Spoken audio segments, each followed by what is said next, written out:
Selectmen meeting. It is August 7th, 2025. It's 6 o'clock p.m. This meeting is being recorded and broadcast via our local cable access channel, WCAT, on Zoom, Facebook, and YouTube. If anyone in the audience is recording, please let us know. If everyone could stand for the pledge. I Pledge allegiance to the flag of the United States of America and to the republic for which it stands, one nation, under God, indivisible, with liberty and justice for all.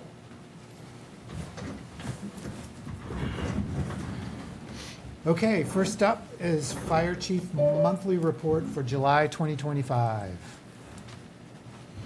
Good evening, everyone. Adam LaVoy, Fire Chief. Thank you for having me in this evening. In July of 2025, the fire department responded to 41 fire incidents, which included 6 motor vehicle accidents, 4 medical assists, 13 activated alarms, 3 calls that were canceled while en route, 8 service calls, or welfare checks. That should say welfare checks as well, because we've been doing a lot of those lately. 1 vehicle fire, 2 power line incidents, 1 carbon monoxide incident, 1 illegal burn, 1 electrical equipment issue, and 1 gas emergency. We did 81 calls for EMS, which included 14 ALS intercepts. We did 6 smoke and CO inspections, 3 oil tank removal inspections, and 1 oil tank install inspection.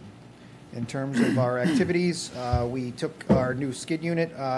We had a training on our new skid unit, which came in as part of the project of replacing all of our appliances and everything. That's on our Kubota RTV, which is very helpful. This one here actually has a Stokes basket in it, which we can use to get people out of the woods and everything like that. It's much easier. This machine now is much more capable than the one the system we had on it before. So it's actually an upgrade to our services. We also had our annual summer cookout. We do that. It's kind of a thing that everybody enjoys, get together just on a night and just kind of relax and have a good time. So we did that as well at Station A. EMS trained on safe stretcher operations and medication injection protocols. Those are 2 that are required every single year. We do them actually multiple times, especially the safe stretcher operations. Most of the injuries that patients receive that are EMS related are due to drops and stuff when it comes to stretchers and everything. So we're very adamant that we train on that regularly so our people understand the safe way to operate that. It's very easy to tip those stretchers over if they're too high up and that center of gravity's way up in the air. So, that's one that we always continually train on. The FY26 budget is well underway. Everything was funded at the town meeting, so it's been set up, and I will keep the board apprised of any issues that may come up, but I don't foresee any. So hopefully it'll be an uneventful fiscal year. All right. Okay, I have one dumb question. Yeah. What is an RTV? So it's I forget what it's actually the acronym is. It's not rough terrain vehicle, but it's Kubota's brand of that. It's basically It's a UTV. UTV. It's a UTV. Right. They call it an RTV. It's a UTV. That's what it is. Yeah. Okay. That's But just rough Kubota's. terrain, I would Yeah, say right. that's fine. It's Kubota's version of that. Yeah. So Okay. we're looking at replacing that vehicle at some point. The association has been raising a bunch of donations, like the spaghetti supper and all the things they do. They're actually looking to purchase a brand new side by side, which will be much more efficient for us because that vehicle, the Kubota, is got to be at least 16, 17 years old. Oh, wow. So, Wow. yeah, it's in good shape for its age because it doesn't get a whole lot of use. It's very specialized use for it, but it's been on as long as I've been on the department, and it's almost 20 years. So Okay. it's getting up there in age. So they're looking at actually donating it to the town, buying it and donating it to the town, which is what they've done many times for different pieces of equipment, so we don't have to come to the taxpayers. So Okay.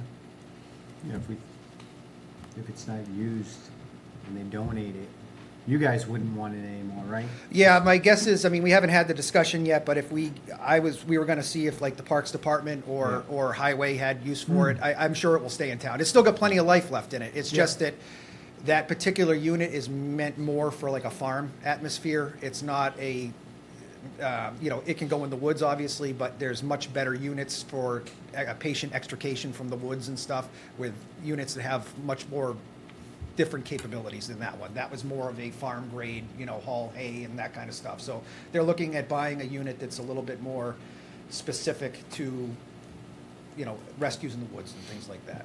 Okay. Any questions? No. Good All right. job. Yeah, thank you, Chief. Thank you. Mr. Chairman, before we go to the next item, if you could just announce that one of our members is joining us Oh, remotely. yeah, sorry. So Derek Valise is joining us on Zoom remotely. And you may just want to ask what his location is for the record. I don't know. Derek, can you tell us where you are? In general, just in Hi. general.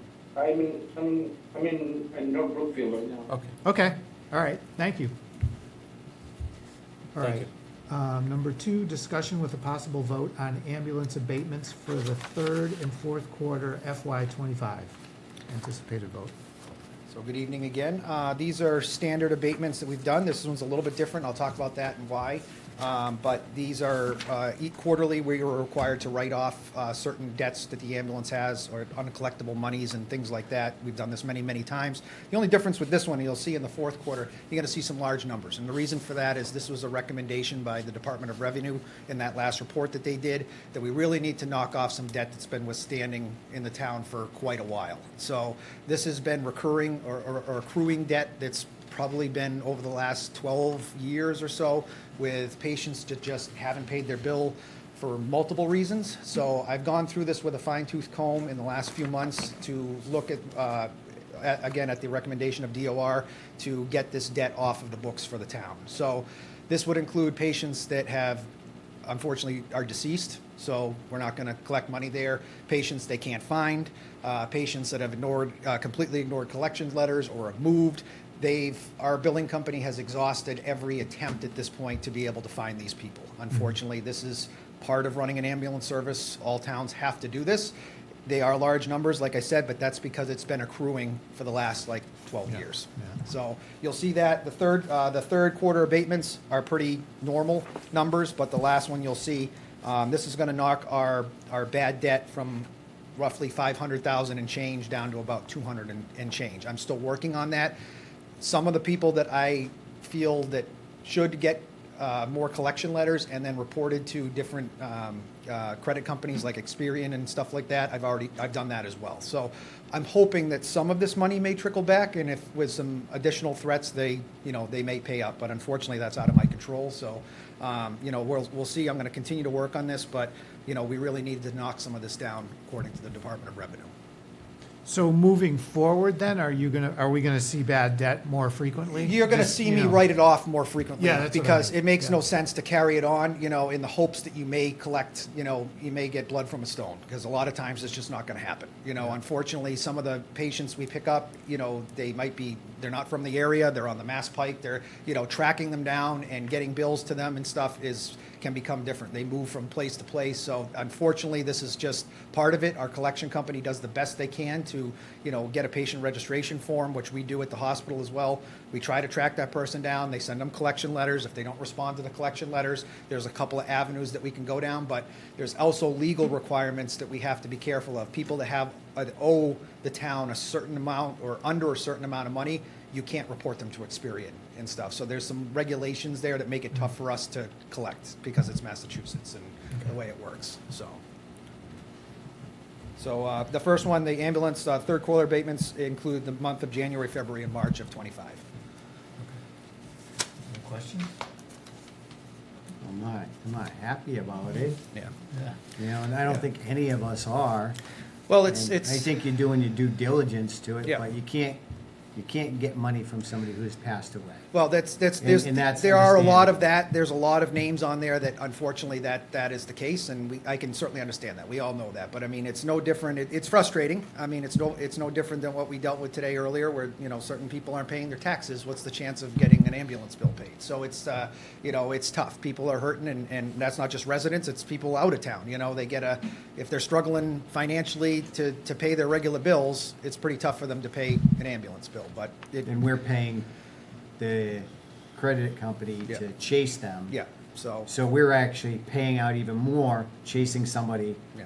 who we can't even track down. So So we're losing more money. it's by tough. doing it. Again, you have to, running an ambulance service, there are certain things you have to accept, and that is, these types of situations. It comes with the territory, but it'd be a lot more expensive running like with a private company or something like that. There's certainly things that we've talked about before that we may end up, doing like a hybrid version, and taking on an ALS component to it and everything, which may, it would better our services. But these types of things, this is not just a Warren thing. This is all municipalities have to deal with these abatements and write-offs. It is just part of doing this business.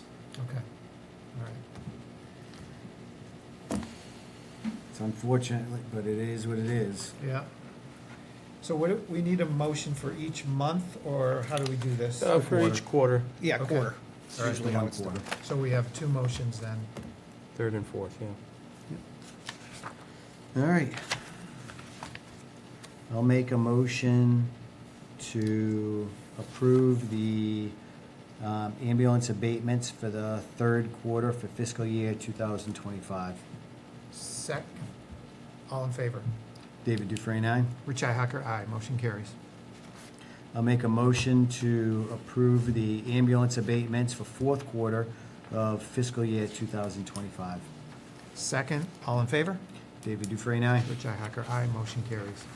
All right?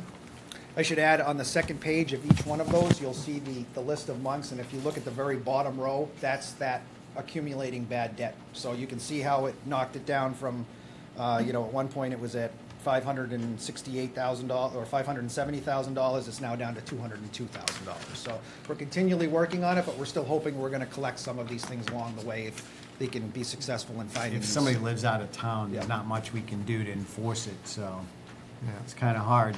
We don't keep on paying for somebody to chase them Yeah. when it's just never going to happen.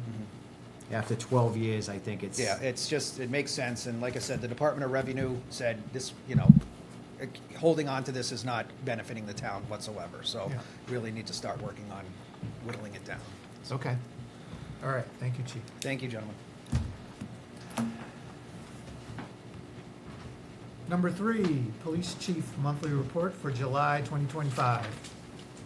All right, for July 2025, the department logged 1,405 calls, investigated 9 felonies, had 81 incident reports, 2 on-view arrests, 2 warrant arrests, 24 summons arrests for a total of 28, 2 protective custodies, 2 juvenile arrests, 185 motor vehicle stops, and 133 motor vehicle citations, and 5 motor vehicle accidents. With the start of July, that marks the beginning of our new training year and our mandatory trainings that are overseen by the MPTC. This year's required courses are going to be law and procedure, firearms refresher, legal updates, domestic violence, and shield, protecting those who serve. Every year, also, each officer is required to complete 2 firearms calls with trainings, and as well as CPR and first aid recertification. On the 1st of July, we had the celebration for Karen Dusty's retirement. On July 3rd, Karen retired from the town of Warren. Karen will be missed, and I wish her the best in retirement. On the 8th, I attended an internal discrimination investigation class put on by our insurer, Maya. This class was instructed by attorney Gina Ryan and goes as a credit to our premium.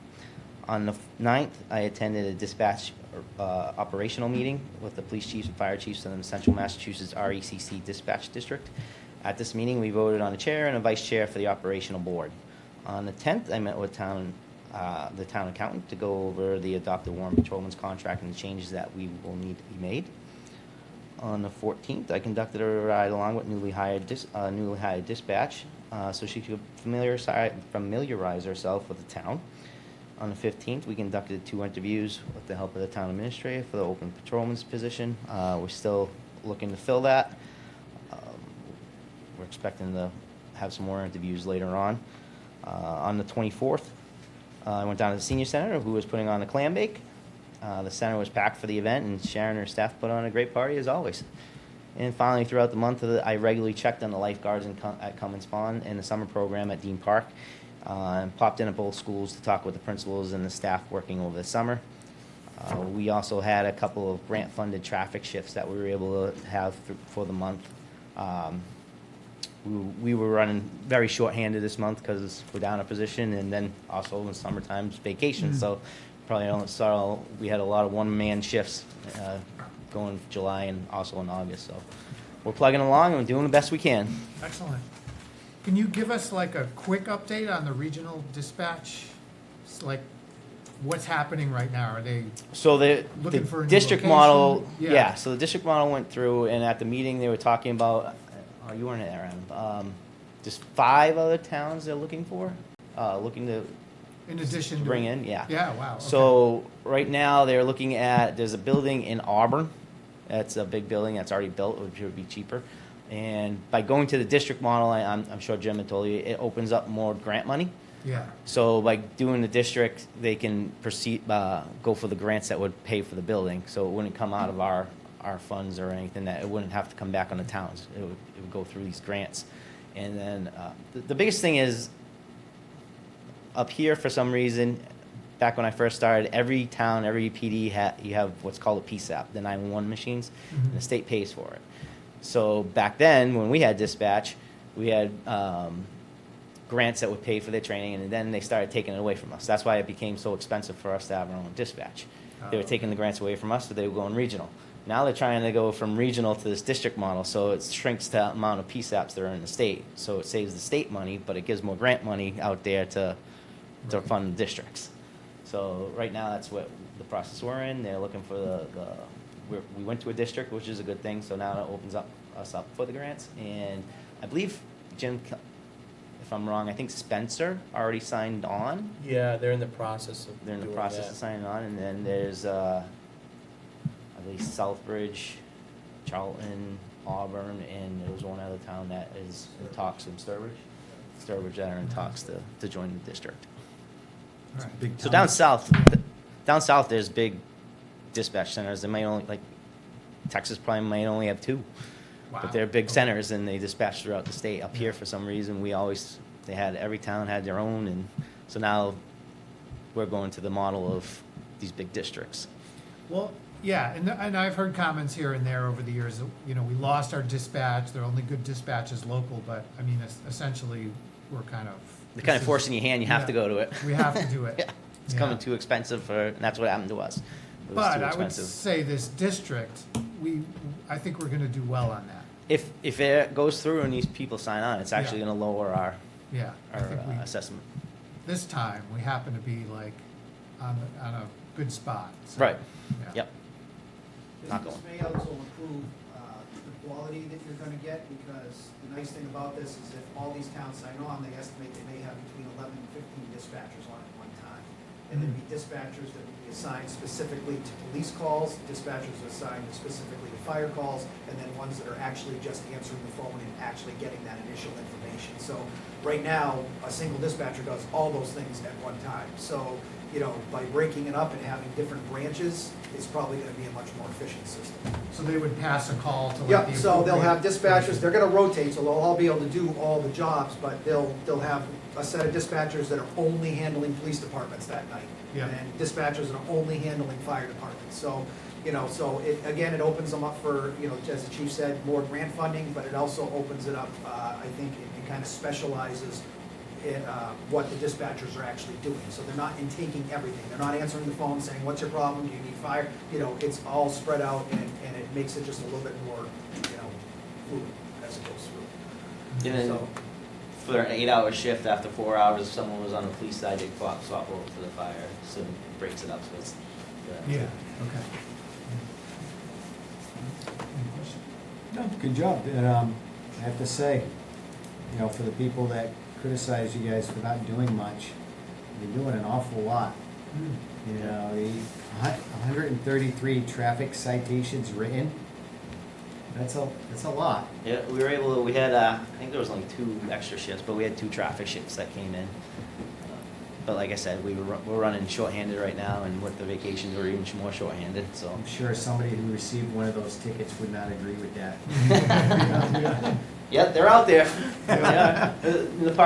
Bad part is if the guy's working by himself, if he gets a call, it could be 2-3 hours he's on that call, or then he gets another one, he's backed up, so it's not. Takes the guy off the road for a Takes the few guy off the road hours. for traffic, yeah. So, no, Yep. you guys are doing good job for what you have. Thank you. Thanks. Keep it up. You got it. All right, number 4, review of a request from police chief with a possible vote to appoint Bryce Douglas as a No. spec. Pass it. Yeah, no, I was gonna read it anyway. Special traffic constable until June 30th, 2026. Unfortunately, Bryce Douglas is not gonna be here tonight. There was an accident, so we're gonna skip over sometime in the future, right? Yeah, we can table it to the Table it. next meeting. Yeah, see what happens. Okay. All right, Town Administrator Monthly Report for July 2025. Thank you, Mr. Chairman and members of the board this evening. The report is actually outside of your packets. It was attachment here. We were waiting on some numbers, final numbers coming in. So for the month of July, tax collection numbers I'd like to report to the board. We had a total of $1,900,215.11. Of that was $1,659,734.61 of real estate tax money, property tax. Personal property tax collections was $217,605.75. In motor vehicle excise tax collections, there were $14,553.30. In interest and fees, there was a total of $5,023. Sewer liens, there was $893.45. In registry clears, there was $630. In mobile home parks, there was $1,500. In municipal liens, MCL fees, there was $275. For the month of July, I continued to participate in teacher contract negotiations at Quabog. The contract is still not settled. Negotiations are going to continue at a date in September. We completely onboarded our new administrative assistant, Griffin Harrington, who's now been with us for a little over a month now and has been doing a great job. We're lucky to have him. Participated in 2 police officer interviews. After the interviews, it was concluded that it was determined that the search will be reopened, which it currently is, and we are hopeful that we will have some additional candidates for the board to review early sometime in September. Completed our final inspection with state officials and closed out the FY25 Green Communities Grant. The state came out early in July to inspect the grants at both at the Shepherd and at the Senior Center, and they both passed state inspections by the Green Communities Inspection Field. So we have officially closed out the Green Communities Grant. We're going to be eligible to reapply for Green Communities because our grant is now officially closed out. So the Green Communities Fall application will be coming out in late August, early September, and we have already started planning and working with the schools. The last year we did municipal buildings.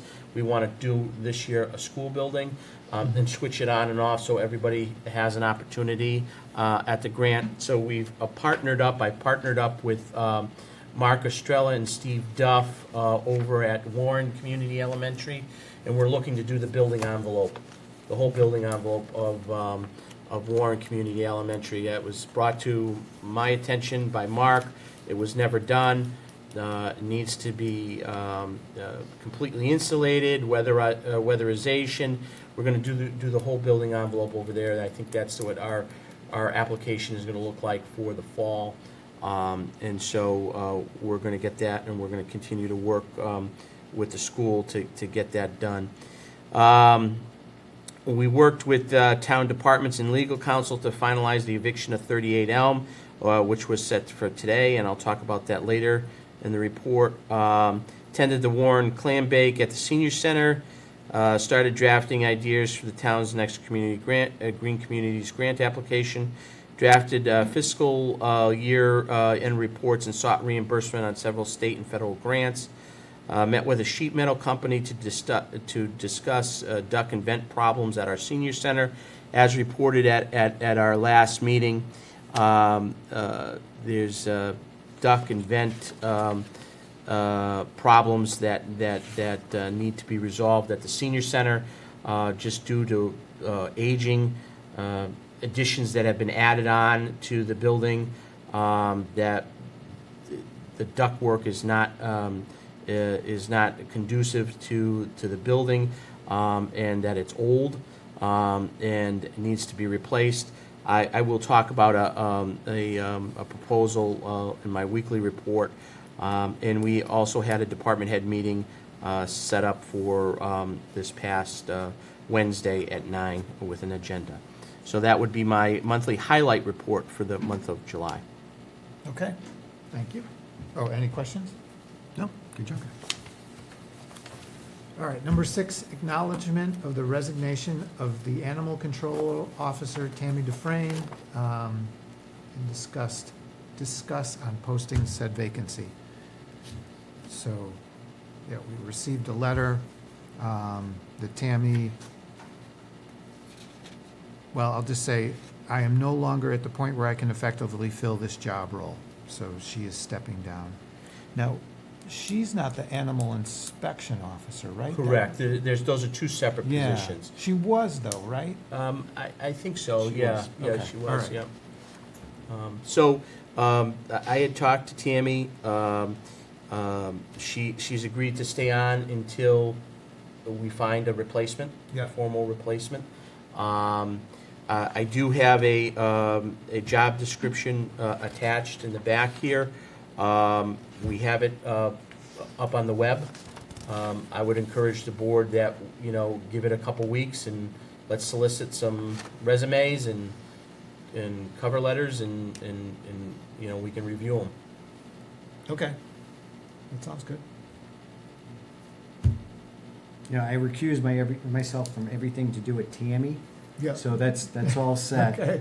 But as far as the position, I honestly think the position should go to the police department. Okay. And the reason why is there's enforcement issues.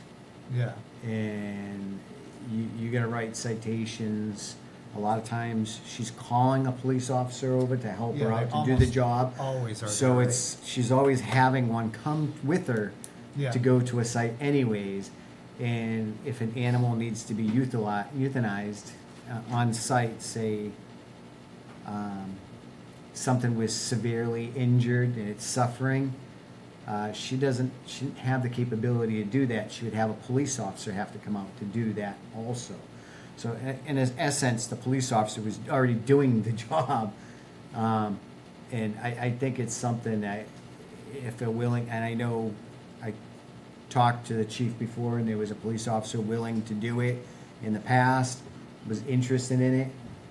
And I think it's something we should probably explore because then it would even have somebody with more official presence. Yeah.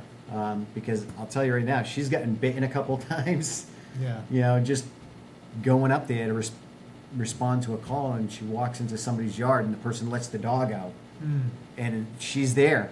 She has nothing to protect herself. Yeah. At least the police officer has some spray or other levels of force to protect himself. Yeah. She had to just take the bite, Yeah. which that's not something we should ever ask somebody to do. Yeah. So there's a little more involved in it, and she loved the job, I know that, and she's cared very deeply about the animals, but I think it should go to somebody with, Higher authority. not really higher authority, but somebody with a little more position. Yeah. And, with a police officer, they're trained to deal with situations like that, where she was not trained Yeah. how to take a dog bite or, Yeah. so I would say it's sad to see her go, but, Yeah. So Chief Millette, to put you on the spot, I mean, is this something that you, as a department head, are interested in? I know nothing about the position, what it holds, or Okay. anything with ACO. I guess you'd have to see if one of the patrolmen would want to do it first, and then Yeah. we could go from there. I mean, it's, another thing under your umbrella then. And David has good points. I mean, there's always an officer at dog hearings too. So, Yep. I mean, it would kind of kill a lot of birds with one stone, so. yeah, they're the ones that take initial complaints too. Yeah. Yeah. So it goes to the dispatch. Usually a police officer is sent out there, and the police officer then calls the ACO. Yeah, yeah. So, So yeah, you- it's We something still we might can. have to have a backup. So an ACO primary police officer, if we did that, maybe some sort of backup, right? We have an alternate Okay, or that alternate. that can be filled, that position can be filled. Okay. All right, well, something to think about as we go through this process. We're gonna need somebody somewhat soon, right? So she had agreed to stay on until the board has made a determination for, another successor appointment, so. But still, like a month, maybe Yeah, 45 days? I would to- imagine that, at least, we have it posted today. Okay, And, hopefully within 2 weeks, we can, we'll have a pool of applicants and the board can review them. all right. Yep. Might be, if a police officer does volunteer or step up, that'll be a lot easier to do. Right. so. Yeah. Okay. All right, anything else? All right. All right, number 7, review of a request with a possible vote to appoint Ken Clinton. Clinton. Yes. Oh, it's a Spelling error. Oops. Of 117 Winthrop Terrace, Warren, as a tenant board member to the Warren Housing Authority. All right. Oh, it's, okay. It looks like an H on the application.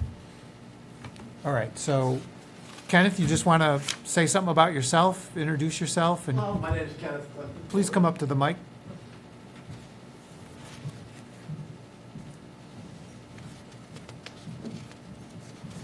My name's Kenneth Clinton. I have been living in Warren Housing for almost 5 years now. I'm applying for the job to represent the tenants, to give them a seat at whatever's going on, because, they just want to know, they just want to have their say in what's going on, and they asked me, most of them, a lot of people asked me to come up and do it, so I said, sure, why not? Okay. I believe in housing is housing, and that's the way it should be, and it should be for everybody, and, basically just to keep those guys informed, and so they know that they're not being shunned out, and not being cut out, and not being, left out of the situation. Right. And that's about it. You want to know anything about me? I mean, I'm a part-time job. I work for the YWCA of Western Mass. I'm a maintenance man there. I'm retired from the MBTA. I'm from the eastern part of the state, and I come from a town called Carver. And yeah. I don't know what else you want to know. Okay, no, that's great. Okay? Thanks. Yeah. So is this a 1 year? It's a 5-year. 5 year. Kenneth, are you ready for 5 years? I wasn't aware it was 5 years. The town clerk had reached out to the housing authority, and they were in both of the opinions of that shall be a 5-year term. I mean, you can, if you wanted to. Well, I'm 70, so I'll be here in 5 years. But yeah, it's not. I have no. Something to problem. shoot for, right? Yeah, that's, Oh, yeah, So, no, I have no problem with that. okay. All right, any questions for Kenneth, or questions for Joe? No, you tell the big guys, let them go until your turn. Oh, yeah. Yeah. It was. All right, is anybody in the audience here to oppose or want to throw in a good word for Kenneth?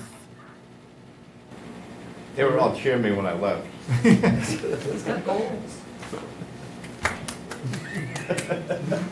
All right, so hearing none, I guess we can proceed, right? Yeah. You want to make a motion? I'll make a motion to approve Kenneth Clinton to the Housing Authority for a 5-year term. Second, all in favor? David Dufresne, aye? Richi Hacker, aye. Motion carries.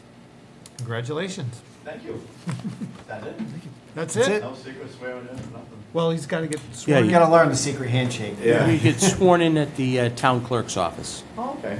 So if you could come in on Monday, Yeah. she's out on Tuesday, so Monday would be better. Okay. 8 to 4? Yeah, Oh, 8:30 okay. to I get out of work 4:30. at 2, so I'll be here. I can be here by 1. Yeah, okay. Okay. Yep, great. Thank you. You're welcome. Thank you. All right, discussion with a possible vote to support a resolution for a statewide paint recycling bill. Jim, do you have any comments before we start? No, I believe there's somebody in the audience Yep. that's going to make a brief presentation. Okay, all right. So, sir, can you tell us who you are, who you represent, and go ahead then.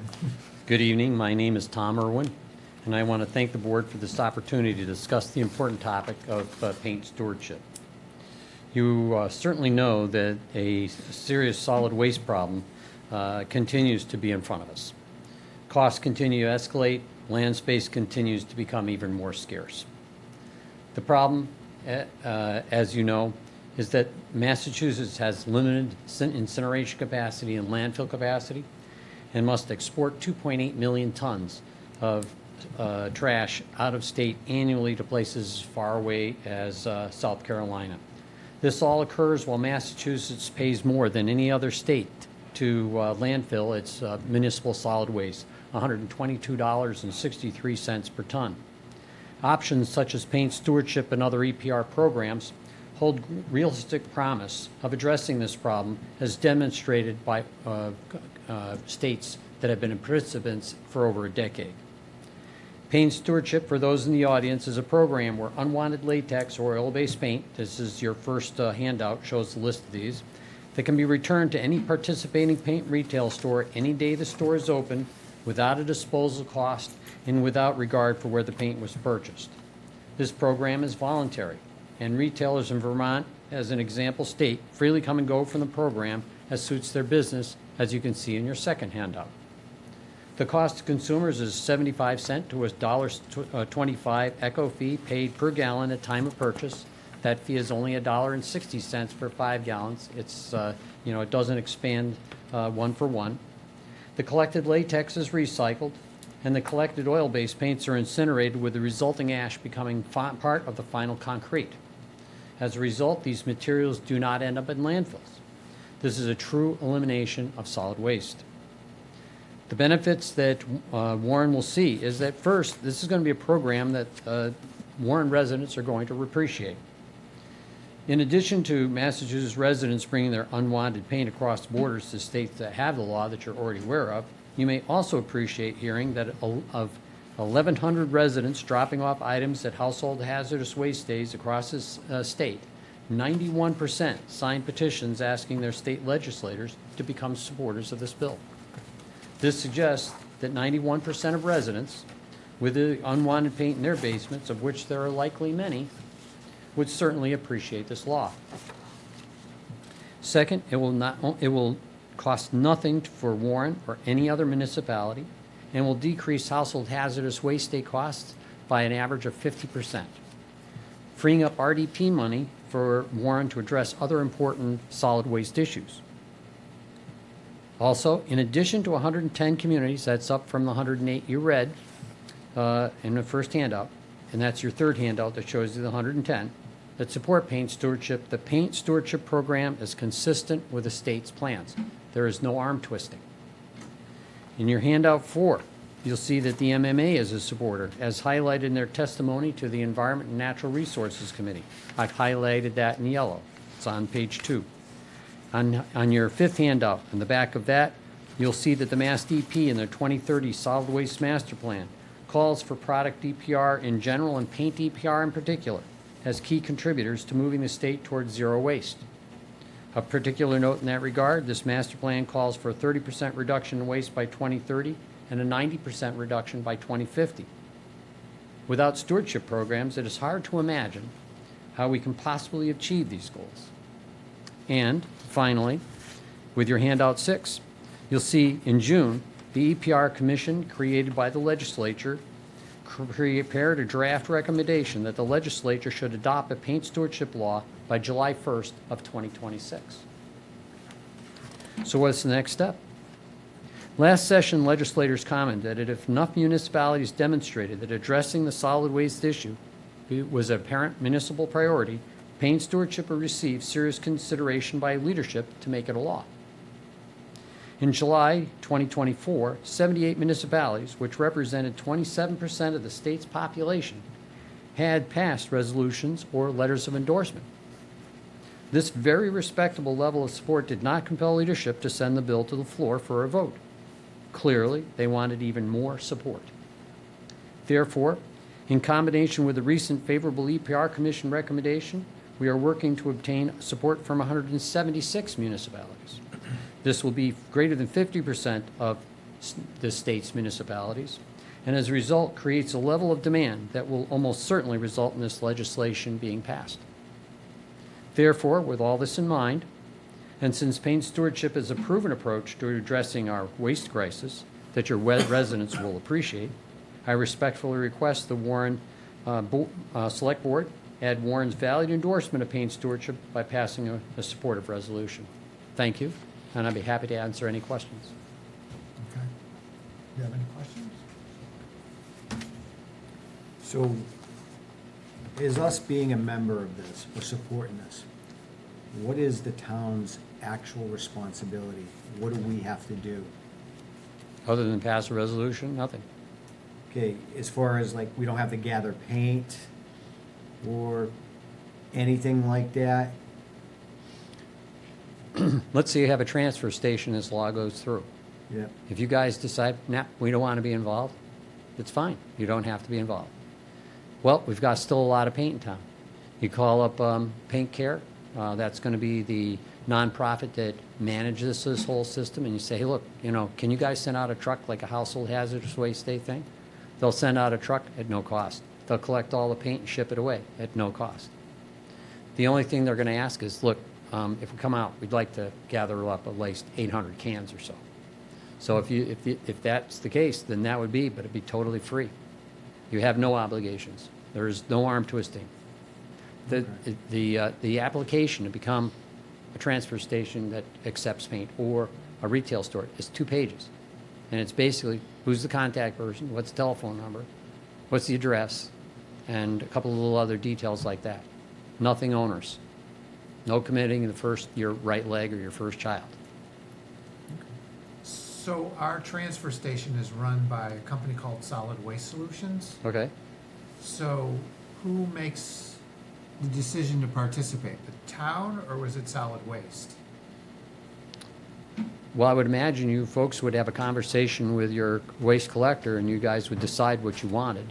And typically what happens if you do it at a transfer station is they tend to do it like on Saturdays. We're going to do it from Saturday mornings from 9 to noon, and you drop off the paint. But the key is, the reason they want to have somebody there is that people will drop off paint, the cans that don't have labels. They'll drop off something that's in the original can, stuff of that nature, or there's something that's already hardened. And they need that kind of sorted out ahead of time. But other than that extra resource, there'd be nothing else that had to be done. Okay. I'd like to know what Dan has Yeah. to say on this, Any- since it's gonna probably fall on them. We have to get back involved to make that decision. And he's the guy that's in charge of operating the station. So Pat is Pat, I forget his last name. with Solid Waste Solutions? Yeah, Solid Waste Okay, Solutions. all right. Yeah. Anything that goes on down there, we have to get approval through Pat to do. So they're in Barry and some other town, right? Huh? Hubbardston? Solid Waste Solutions is in 2 other towns, Barry, I And think? Princeton, I believe. Princeton? Are Barry and Princeton on this? Nope. Oh. Okay. Well, that might be something to do, because that would probably help if the 3 towns all say this is okay, then, I'll knock on their door in the next 2 weeks. yeah. There's no obligation for us to even join this if this bill passes, though. Absolutely This not. is just saying we support the bill, and we'd like to see that Yeah. something being done with the paint. Because right now, Right. we have a problem setting up our own hazardous waste collection here Yeah. in town. For this year, in November, we partnered with West Brookfield to do that. But it's upon the residents to travel from here to there, Right. okay?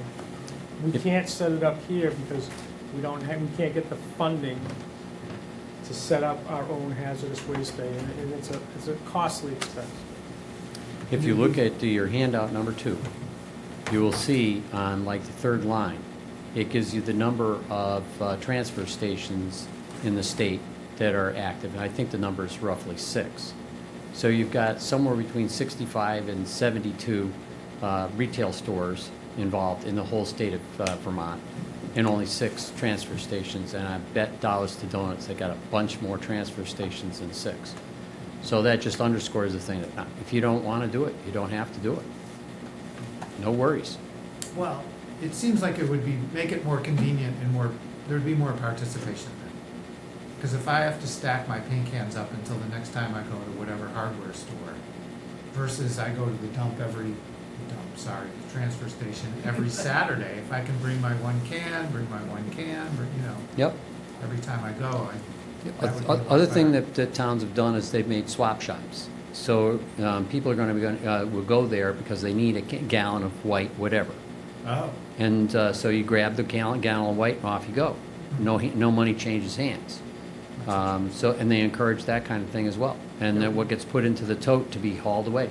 Well, stuff nobody wants. right. And you can bring dry as well as liquid paint. Dry has to go to the landfill because it's too far gone. They can't do anything Oh, with you can't dry. recycle it. Right, Okay. right. And you folks probably would love to know that in Hanover, Massachusetts, not too far away from here, that's where the latex paint recycling, or that's actually the plant that does paint recycling is here in Massachusetts. So by participating in the program, we're augmenting our own home business here, if you will. Yeah. And a little off topic, I watched a documentary about this, and I think it's New York, and they have lots of paint that's being recycled, Oh, yeah. and they just dump them in this giant recycling vat, and they make like one color, and they use that for, they can only take like certain paint, and they make one giant bucket of paint, and they add whatever they need to, and they turn that into a color to paint things. Oh, okay. So, but they use that to recycle it, and they, Yep, I thought that was kind of interesting, but it was like a lot of effort. Yep. And a lot of time. and they drop that into gallon buckets or 5-gallon buckets, and then Yeah. you'll find that in Restore. You'll find that, you actually can find it in It's Lowe's recycled and paint. Home Depot and places like that as well. I wouldn't be surprised that municipalities couldn't purchase it directly as a cheaper source of paint to paint, small towns like Dalton and Warren, we don't worry about that, but at big places like Springfield and Worcester and all that, they could purchase this stuff at much less cost and paint all the housing that's part of the city. So I think there's a lot of savings, it's really kind of a positive thing. Even the paint cans don't get tossed, they get recycled as well, whether they're plastic or metal. Okay. I don't think it hurts. Yeah, I mean, You know, it's just supporting a bill. yeah. The at this bill point, right? seems, it appears to be supportive for the environment. Right now, we can't really do too much with the paint, Yeah. other than bring it back to the store. And, I've cleaned up stuff in the woods that were old paint cans, and I hate to see that. And if we could prevent even a few of those being tossed in the woods, because people don't know what to do with it, that would be great. Yeah. This makes it a whole bunch easier. Yeah. Okay. I'm good with it, so. Any comments, Jim? No? It's totally up to the board. Any public opinion? Anybody from the public want to weigh in? My only comment would be to notify Pat of what this is and get his input on it. Okay. Well, I think we can still support We the can concept, support it, yes, but we still need to let him know that, hey, Yeah, we want to put this in at the transfer station. Well, yeah. that would fall onto you guys. Yeah, it would fall Because under that, us. we just say we support the bill, and then it would Right. go to you guys, and you Right, have 'cause we're to the- adopt We're the it. go-between, between you and them. And if it turns out it doesn't work out for you guys, you can just say, we're done, and Paint Care will come, grab the tote they gave you, and the relationship is complete. I think Pat will be in favor of it. It's Yeah. just that he's controlling the transfer station, and he has to know what is going. Even me going down there making video, I have to get permission for him to do it. So we still have to do this for that particular instance, just to let him know that we're interested in doing this, will you accommodate us, give us a space to put this in here so that we can work this through? If this were gonna pass, I mean, do you have any kind of time frame, like when this might come up? When this would actually be a reality to us Yeah. out here in the towns, I mean, we're talking like a year? somewhere between 6 months and a year. Okay. Yep, because what happens is that once the law passes, then Paint Care gets together with our DEP and works out some fine details. And that process, for what reasons that I don't quite understand, it is, it takes roughly 6 months to a year, and that's pretty much in every state the way it rolls out. Okay. All right. We good? You wanna make a motion? We can do that. All right. Make a motion to support the resolution for a statewide paint recycling bill. Derek, do you wanna give a second on this? I know I haven't like, I think it's a great idea. Anything that goes to, in pro of having a better planet, it's a good thing. all right, are you willing to do a second? Second, All right, all in favor? David Dufresne, aye. Derek Bailey's aye. Richi Hacker, aye. Okay, motion carries. Great. Thank you very That's much. it, sir. Thank Really you. appreciate the support. Worth the trip from Dalton, huh? That was a bit of a Absolutely. drive. That is a haul. Thank you so much. Thank you. All right, we'll have to get, Derek isn't here, so we'll have to get you this at a later date, I guess, right? A signed copy? Okay. All righty. Number 9, discussion with a possible vote to I'll go to you. declare the 2007 Ford van assigned to the senior center as surplus property and to have the town administrator decommission and auction off said van. All right, so, Thank you, Mr. Chairman, members of the board this evening. As you are aware, we were unsuccessful with filling the position of a van driver down at the senior center. We tried a couple different approaches. We tried just having a van driver within itself. We tried combining it with a custodial position. These are all part-time positions. And we just were not able to find a candidate that wanted to do either one or both, and then hang on with the proper training that is required to drive the van. And so this decision was not made lightly. It took quite some time to think about it. And we tried different approaches, one of them being, separating the positions, combining the positions, and we put it out there for some time. We could not find anybody. All in the meantime, the town is paying for insurance. The vehicle needs to be maintained, and it's not getting any use. And so the Senior Council on Aging Board took a vote a little bit ago to decommission the van and to move away from that programming. This van was originally gifted to the town by the Transit Authority, I believe, at some point. And the Transit Authority lent it out to us as a gift. Unfortunately, we could not fill that position, and now we're looking to move on from this programming, decommission it, get it off of our insurance, and ultimately put it on a municipal bid website for similar to what exactly what the police department do with some of their old vehicles. So okay. that's what we're looking to do, and that's why the vehicle has been parked here. It is also a recommendation from the Council on Aging Senior Center Director, Sharon Melly. She wrote a letter here as well, stating that the board, along with herself, support this initiative. and that there are other ride options available. There's still the Worcester Regional Transit Authority, still has a bus, the Quabog Connector, there's senior ride clubs, there's other rides that people can take advantage of besides this, and they feel as though that if they can do better programming in other areas to offer it to seniors, they should, free up some of this money and offer it somewhere else. Okay. Any questions? No, I'm good with it. It's long overdue.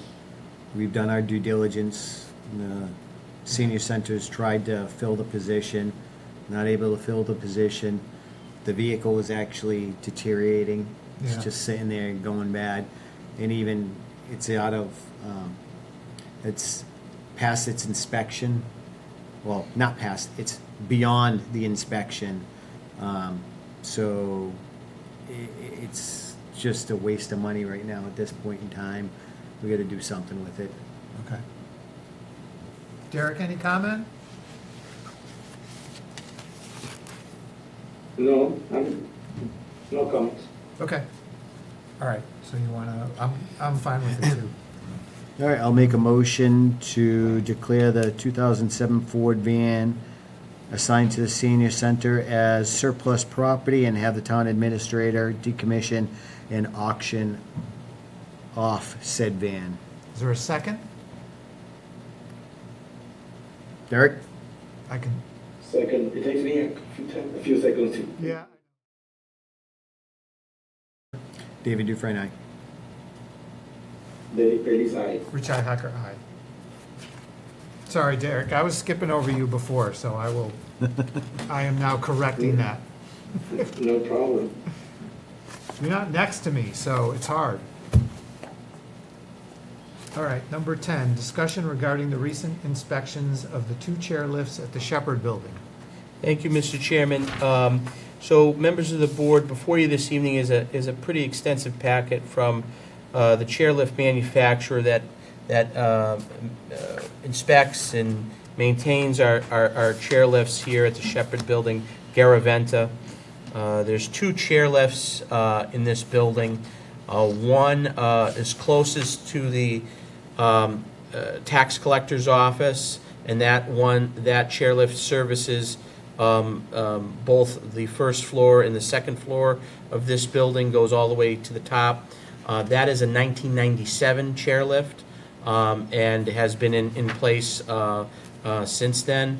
The other chairlift that is closer to the Board of Health side is a 1987 chairlift, and that chairlift goes down to the lower level gym area, or lower level right outside of the gym, just to the first floor, right outside of the Board of Health building. Both are inspected by Garavanta and by the state every 2 years. And we pay for those inspections every 2 years. They're quite costly.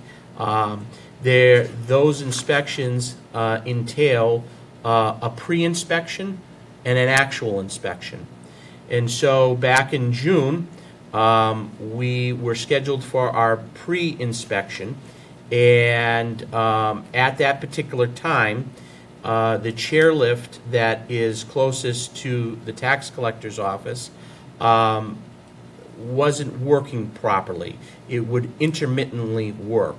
And it was determined by Garavanta technician that the motherboard or the computer chip that runs the electrical components in the chairlift is malfunctioning and is not working properly. And it's an intermittent problem that they feel as though that you need to replace the entire motherboard of the electrical components of this chip that runs this lift. Since it's a 1997, they don't make those motherboards anymore. And so the town has 2 options that they feel are viable. One is the town could search, actively search for a used chip that's maybe out there. And if there is one, you would get a 1-year warranty with the chip, and that chip could be anywhere between $5,000 to $7,000. The other option is to replace the entire lift. Roughly for that lift is anywhere between $70,000 to $80,000, depending on if you get a complete rebuild or if you get a new but slightly modified using some of the existing railings that are in place. The quote that is before you this evening is a slightly modified one. If you wanted to go all new, you're over the $80,000 mark, right around there. And then for the 1987 one, that one was working on pre-inspection. That was okay. And then when we got to the final inspection, which was just last week on the 30th of July, it was noted that one of the buttons on the outside of the device had been missing, and is, either got torn off or somebody bumped into it, and now we can't find the button, and the machine is not working properly. We feel as though that the 1987 machine was installed by the school that was here to have the students have access and be compliant with ADA regulations when there was a school here. That wasn't a town-installed product. So the one that was installed by the town was the 1997 one, closest to the tax collector's office. That one, needs to be fixed. He had the motherboard working toward the end of June. When he came for that pre-inspection, he got it to work a few times, but intermittently it went away. It could have been just because of the fact that he was playing around with a certain circuit on there and it happened to work. On the final inspection on July 30th, it didn't work in its entirety. The state came out here. The state also comes out on the final inspection. The state inspects these and gave us, within the next 90 days, they're going to be out here to do a re-inspect. And at that time, if they're not working, then they will declare them that they're not working, and that is going to be a problem with our requirements to be ADA accessible for the building. And so the state is going to come out here within the next 90 days. They continued the inspection until then. It's quite obvious that we won't have this resolved within the next 90 days, but we need to start the process, is my recommendation, of getting something moving to get this either procured or resolved soon. So I'm seeking the board's direction and advice as to what they would like to do.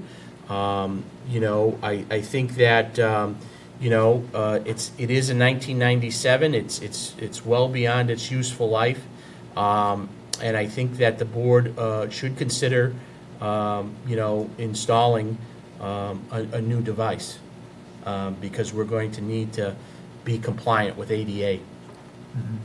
Okay. So I got a couple things. First of all, have you looked to see if there's any grants out there that could help us with this? That's exactly what I was thinking. So there are grants, and the grants that come out are in the spring for disability grants. So we missed the round.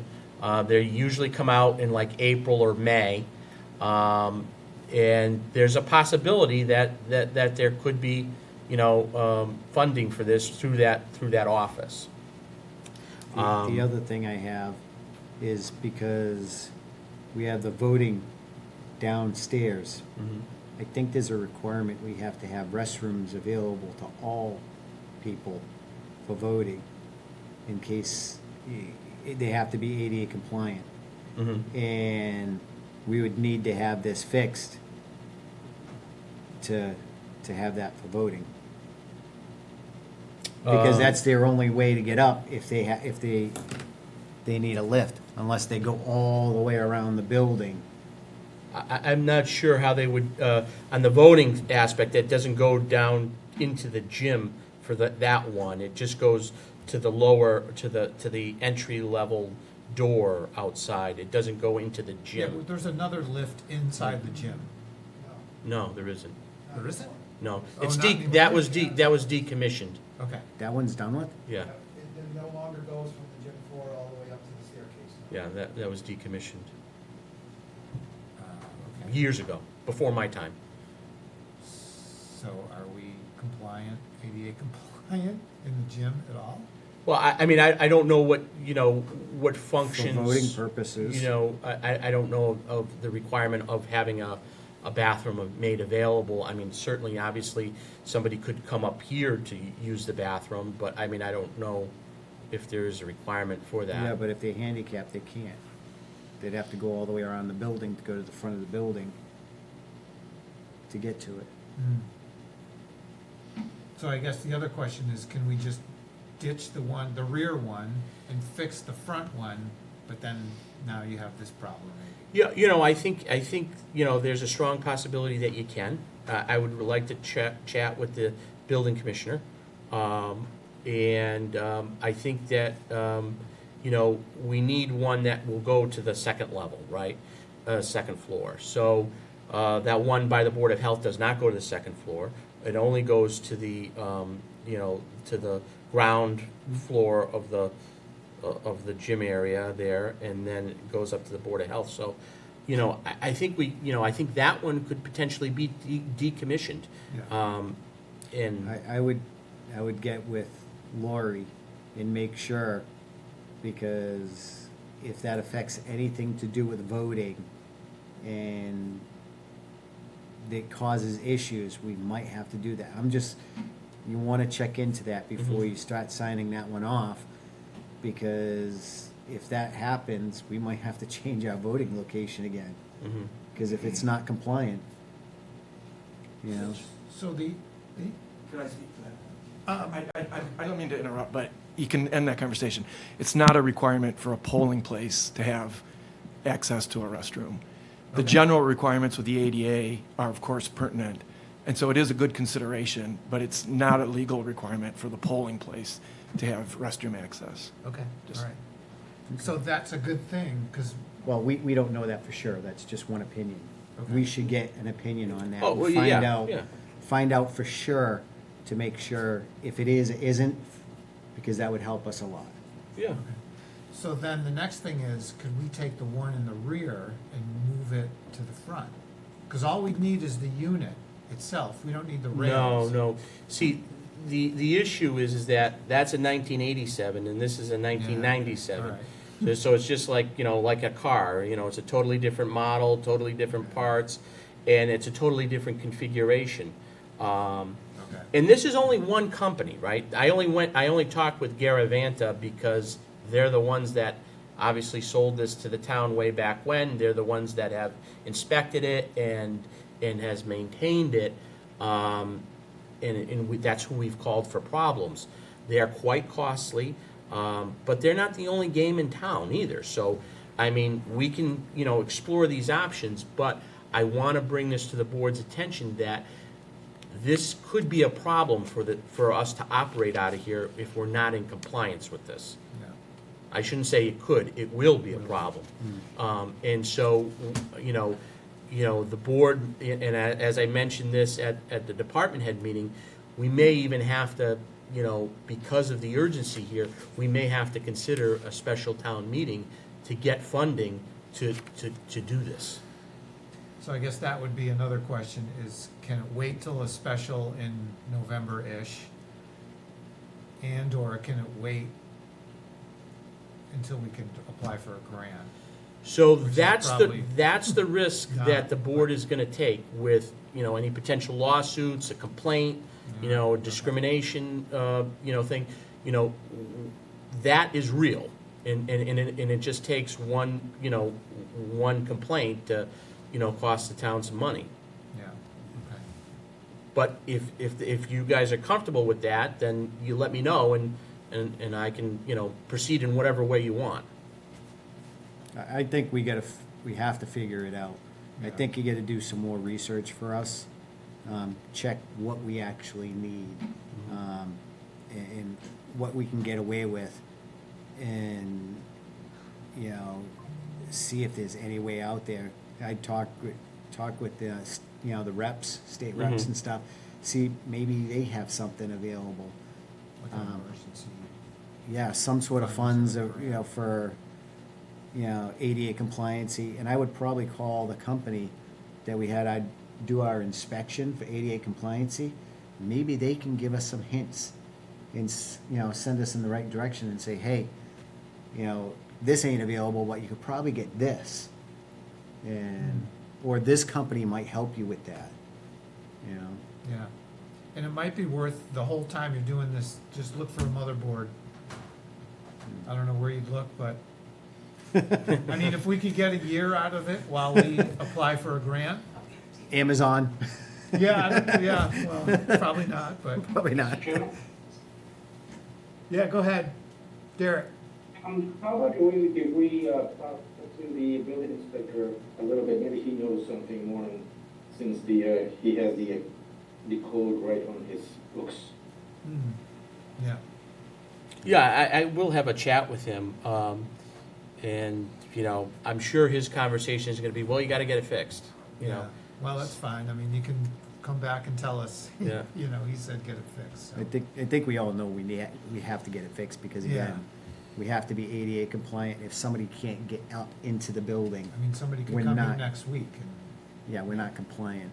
Or worst off, somebody gets stuck on the lift, yeah, you know, and it's a worse situation. so we don't wanna use that at all right now, I guess, You right? can't use it, it doesn't It's work. not even Well, working. yeah, to even try to use it, Right. because maybe it would come to life, but then halfway up it stops. Is there signs on it saying "Do not use" yet? We will put them on, Yeah. you know, we're gonna just draw attention that we're not in compliant, but we'll put them on. Yeah, It's better than somebody sitting down there for 20 minutes trying to figure it out and then getting told that it doesn't work. yeah, yeah, If at least we acknowledge it and we say, hey, it doesn't work, sorry. You know? okay, so another rinky dink, can we take the button off the front one that doesn't work and put it on the back one? No. They're different machines. Really? Okay, I'm trying. Because at least we have one that works. Yeah. And it'll work whether the button thing is there or not, right? I mean, it's just a, it's a button. It's a 1987 and a 1997. They're two totally different things. They're two totally different animals, unfortunately. You know, I went through this with the gentleman, and I know Griffin was there. You know, we argued back and forth. We said, is there anything that there could be done?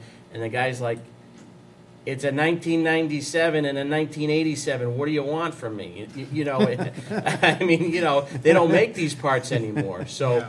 I mean, believe me, if there was something that we could do to save a few bucks, I would love to come to the board and give you that great news. But I want to give you the news of the realization we're going to have to spend some money, Yeah, and it's going to be serious money. yeah, okay. All right, We don't have enough in maintenance though, huh? now $80,000, right? Okay. It's 25 in there, right? Maybe. Yeah, but I mean, you know, that's for, you know, other Yeah. things that may come up. All right, so put this on the old business list in I'll report back to you in 2 weeks. 2 weeks. Yeah, let's see where we're at. And Right. it's probably gonna be easier to find a button for that one than a motherboard. Yeah. Because a lot of times they just standardize these buttons. Yeah. They're just See, a that's what I standard was part. thinking, even if they're 10 years apart. Right. Right, but the second one doesn't go up to the one closest to the Board of Health doesn't go to the second floor. No, I But at understand. least we get Yeah. one fixed. If it's just a button. But at least people could get to the first floor, which is where Yeah. most of the functions are, right? You're still not in compliant. Oh, all right. Well, No, but you could still get up to the first floor. Someone You might just not have to go around the complain. back. If they can get to the building inspector or the tax collector, they may not Right. complain. I understand, but, you know, I mean, what? Non-compliance is non-compliance, that's, I know, but we kinda gotta like make it up right now, just to get us through until we can figure out. Anybody look down in the, between Yeah. the Oh, stairs for the to see if it fell down? yeah. Look downstairs on the Seems kinda floor suspicious to down me. below. I don't think somebody would go in here to just purposely take a bite. Yeah, it's kinda suspect. Stranger things have happened. Yeah. I think Lori has a question. It sounds silly to say look on eBay, but you can find some obscure things on eBay. Yeah, I was thinking And a lot eBay, of maybe. the machine shops will give a warranty on parts. You know, it's not gonna be forever, it's like you mentioned, a year, but a lot of them do that. So it's, Yeah, I mean, we've found parts for old school machinery that we've needed to fix, and knock on wood, it's always worked out for us. And the other thing about the ADA, I don't know the rules on this, but if the state's not coming back for 90 days, then are you really, I mean, yes, you're not compliant, but is it anything to worry about with fines or anything? If the state's not even coming for 90 days, Well, that he brings said us to voting. yeah, he That's said that November they now. would be back within 90 days, so I mean, you know, I just didn't know if it would he take. could be back next week, he could be Right. back in September, Yeah. you know. yeah. You know, it's, Maybe it's, post you know, something when, on the when they town- do come, it's just, I don't see it passing. Yeah. I would just suggest to the board that they would seriously at least look for the motherboard first off, because that's the Yeah. easiest way, the quickest way to, you know, get a compliant, you know, access for people that may need it. The reality is the one in the back, it's really not even worth talking about because that's not a public entrance anyways. There's no access to it, you need a No. key card to get into it, so, you know, quite honestly, I think that the board's best bet is to look for a motherboard that will allow it to work for the people that need it and get us to the next town, you know, to a town meeting where we could fully Yeah. fund it if we had to. That would be my opinion. Yeah, that's the thing, if we can buy a year, we'd be okay. Because then we'd have the annual town meeting, or the regular special, or these grants, I mean, that gives us a lot of breathing room. So I we can might- see. Might get lucky. Yeah, Somebody might be out there and just looking to get rid of one. yeah, These are all, this is Garavanta, it's their own brand. So, you know, I've mentioned this several times to our rep, you know, they're looking, but, you know, there's no guarantee that there is one out there. And I said, if you were to find one, what would it be? He said, well, 5,000 to 7,000, but it could work for a week, it could work for, you know, 6 months, it could, you know, we may be back here, you know. yeah. Well, I mean, that's the risk you take.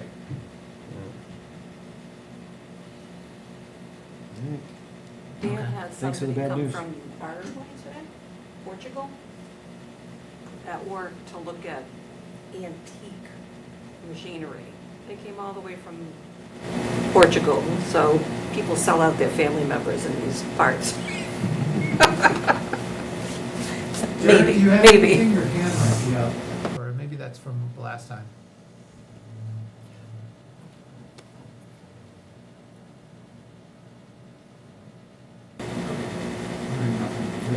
All right, so let us know. Okay, we'll Let us do. know when you have that motherboard. All right, number 11, review of a request from the Board of Health to refer 28 Cottage Street to legal counsel for further enforcement action. Mr. Chairman, the members of the Board of Health had sent over 28 Cottage Street to my office for legal assistance. They have their correction order is attached here. They've conducted several inspections. They listed the violations here. As part of problem properties and addressing problem properties, I had asked our town council, Jeff Blake, to send them a letter, which he did. as opposed to getting into litigation right away.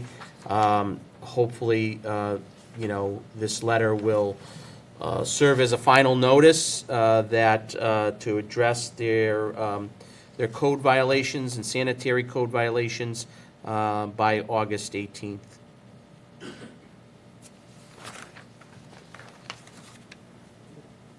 Okay. Is what it is. So, do we need a motion? No. Oh, okay, all right. I wanted to let the board know that this is going on. Now, if for some reason I get word that, the letter falls on deaf ears and they don't do anything and they're not in compliance still, we could bring it back to the board and, if you want to pursue litigation or further court action, we can make a determination at that time. Okay. Oh, Dan, you have a comment? Dan Thibodeau, Board of Health. This is one of the properties where we have a situation where the landlord wants us to go in and do an inspection inside the facility. We can't go inside without the tenant's authority. Landlord's out of the picture. He has no say in it. When somebody's living there, we have to go by the occupant's permission. So we can't go inside. They refused us access. We can only do an examination from the outside of the property and file a correction order on the outside of the property. We don't even know what the inside looks like right now. So we can't move forward on this, so we need to go to the legal department to go to the next step. Okay. Well, you were able to see into the living room? You can see through the windows from the street, but you can't access the property. Yeah, you can't get up to it, okay. Right.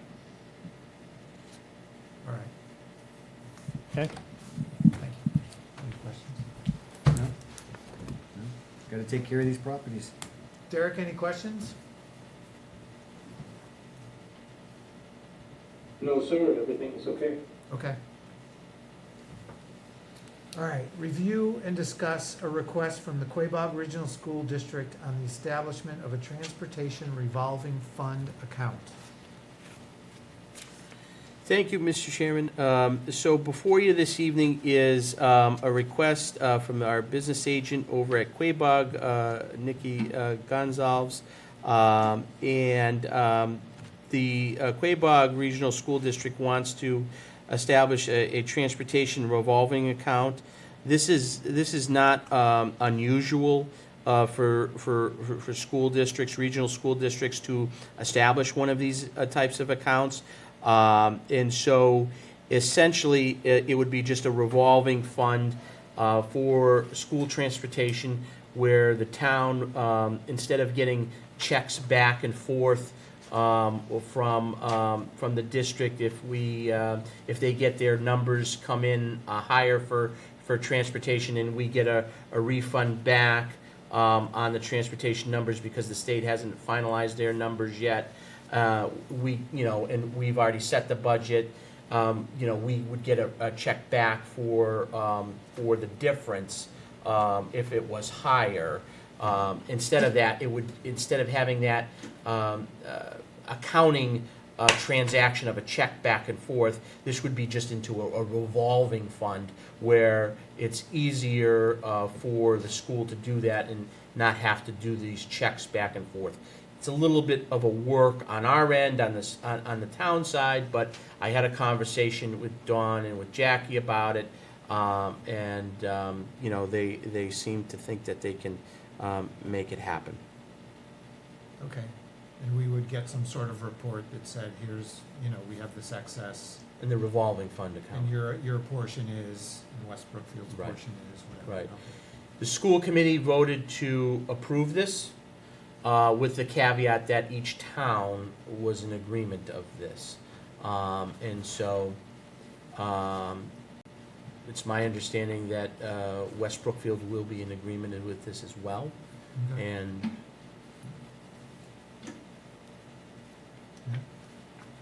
I don't really see a problem with it. As long as, our finance team is able to handle anything that comes in, it's not burdening them in any way. Are they in support of it, or? yeah, I mean, they knew it at some point it would be, this ask would be coming. It's not unusual.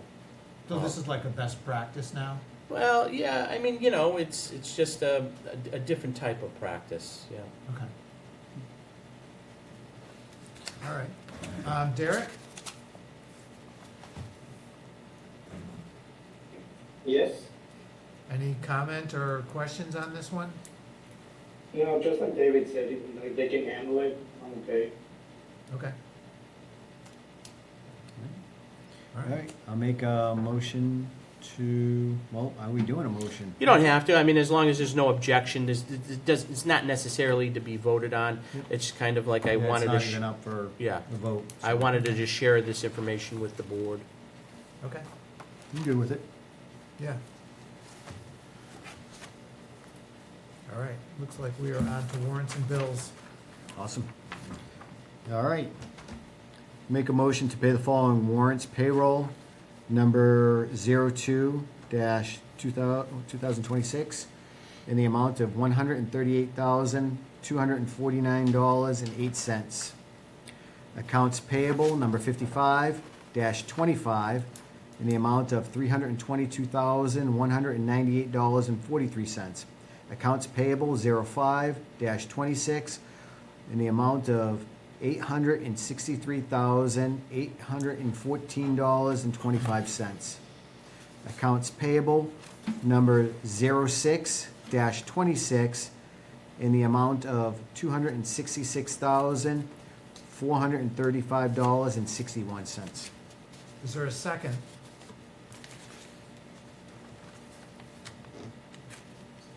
Second that, All right. All in favor? David Dufresne, aye. Derek Bailey's aye. Richi Hacker, aye. Motion carries. They make a motion to pay the following bills. WB Mason for $319.96. Is that PEAC or PEC? Perrick. There's no R in there. Yeah, PEAC? Yeah, it's just PEAC. It's just PEAC? All right. What is PEAC? That is the printer, the print your copier lease. Okay.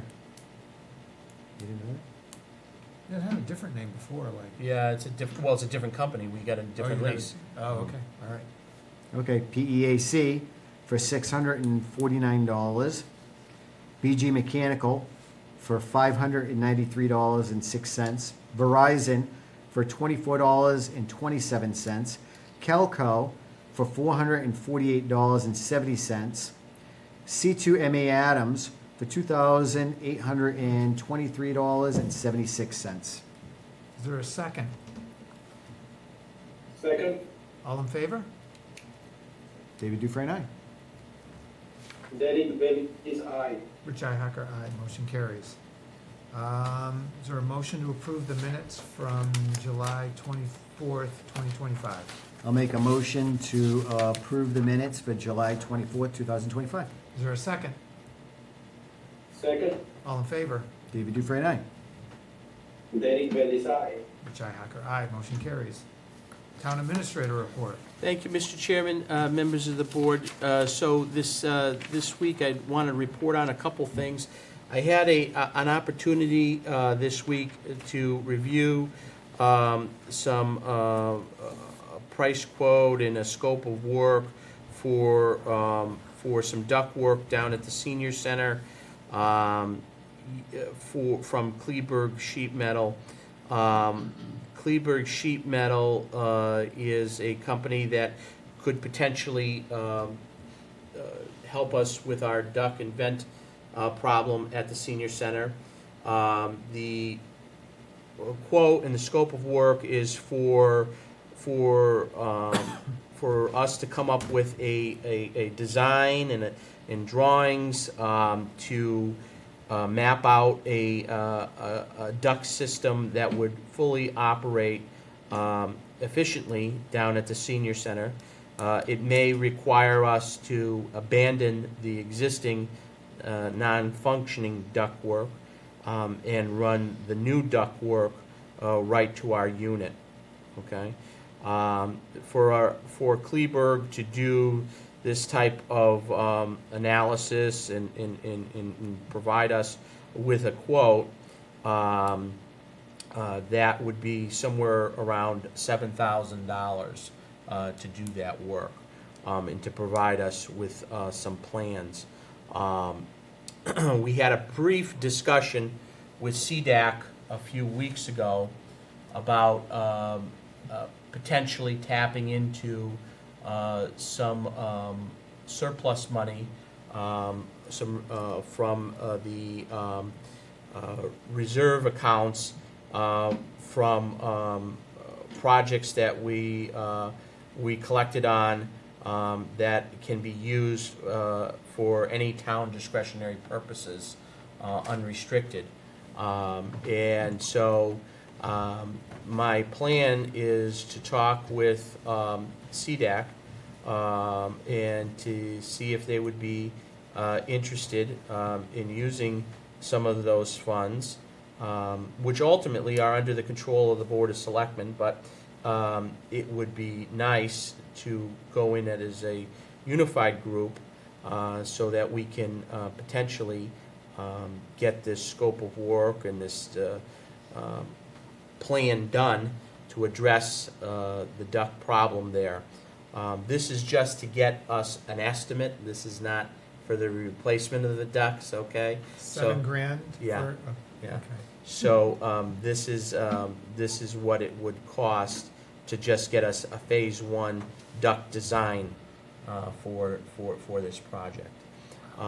So these things are not cheap. However, the new system that we have down there was 100% grant funded. So in order for that system to live its useful life of 30 years as like the old system was, we really need it to be operating optimally and efficiently. So this is something that we need to really consider, and I've been working with trying to get a professional group to address this problem and come up with some solutions. The duct work down at the senior center is very tight. Is a very, very tight space, and it's not real it's not real sheet metal duct work that's down there. It's duct board, and it's duct board is not even really up to code in today's standards. From the cameras that we had sent up there, there's quite a few holes in it. It's not connected properly. There's additions to the building. We went up there initially and looked when Kleberg came out initially just to take a first glance at it, and you open up the drop ceiling and you can see the actual inside the building. You can see gutters, actual gutters from the addition from the existing building gutters inside the building. And I said, well, geez, why didn't we use those gutters for the outside? So they were in pristine condition, but it just shows you that this building is so old and has been hodgepodged, throughout the different years and generations, that additions have been put on, and the duct work is not proper, some of it, and it's not effectively cooling and heating the system. My fear is that if we have a real chilly winter, we could lead to more problems with the building if it's not heating properly. Yeah. And so I'd like to mention this to CDAC. Hopefully CDAC, will not have an issue, and then and then come to the Board of Selectmen for our up or down vote on this. We have about $65,000 in unrestricted money about that from the last report that I heard. So there are some funds available to maybe that could take care of phase one and the entire project. That is something that I've been working on. Today, I am pleased to report to the board that 38 Elm Street, the nightmare on Elm Street, has ended. That property has been a problem property for quite some time in this town, even prior to me coming here. I remember when I first came here, I received numerous calls from different neighbors in the area. I even went over to one of the neighboring houses over there to just observe from their side of the property, overlooking into the other property, and you could clearly see that there was a bunch of trash that is piled up.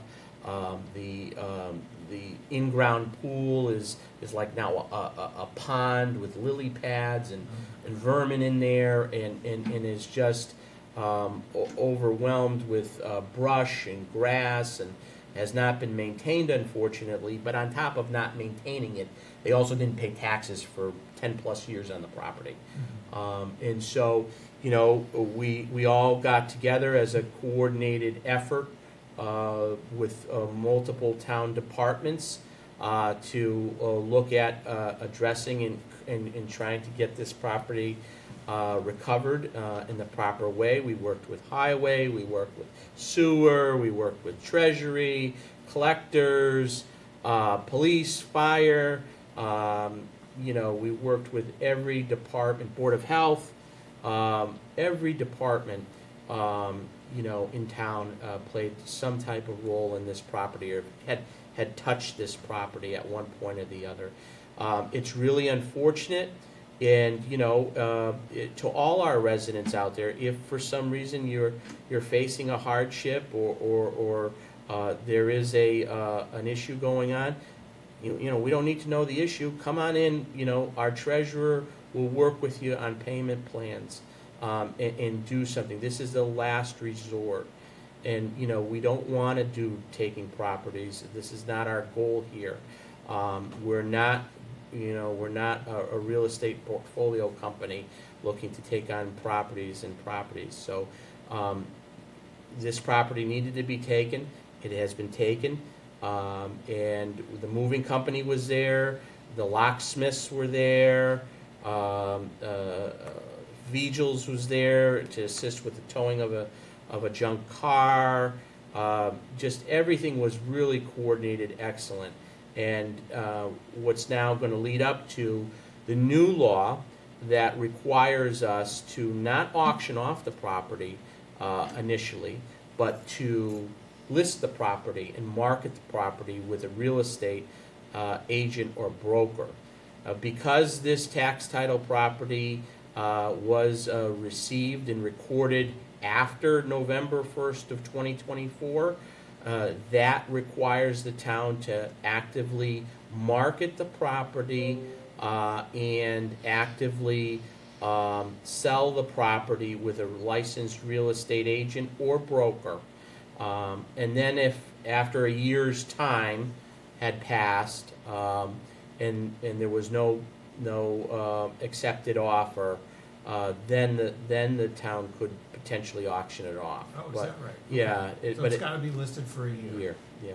Okay. Yeah. But in today's climate, and I said this today, we would be doing the taxpayers an injustice by not getting these properties listed as quickly as possible, because it is a seller's market right now. And now's the time where you can get, you know, pretty much get a lot of equity for your property. It may not potentially be a buyer's market, but it's definitely a seller's market. And so, you know, we're starting the process. I've asked the treasurer to continue her yeoman's work in trying to get the properties that that we have title to prior to November 1st have an auction. We need the money. Yeah. We need a chairlift. So have an auction. You know, these things have to get done. And so I'm working with departments to get them motivated and get everybody together on the same page and coordinate. And I think today was a really good effort. And I think the public needs to know this too. And that's why we did that. And so, and for you know, these out-of-town landlords that look to come in here and buy up cheap property and have illegal rooming houses and make a quick buck, those days are numbered. and that's not gonna be happening anymore. So, those are the things that we're looking to do, to improve the quality of life for all the residents in that neighborhood, is key, and that's what we tried to do today. So, we had a pretty good day with that. This week, in general, has been busy. I had quite a few meetings yesterday with some staff. We had a department head meeting this week. I met with the assessors yesterday afternoon. I know it's in their purview to fill the assistant assessor's position. The assistant assessor's position has been vacant for well over a year now, almost like 14 months, 15 months. It needs to be filled. Or a different model needs to happen. And I mentioned that, our neighboring town of West Brookfield outsourced their entire assessor's department. So they had a company come in and they outsource it. If they want to look at that model, I'll be more than happy to work with them, help them, whatever I can do.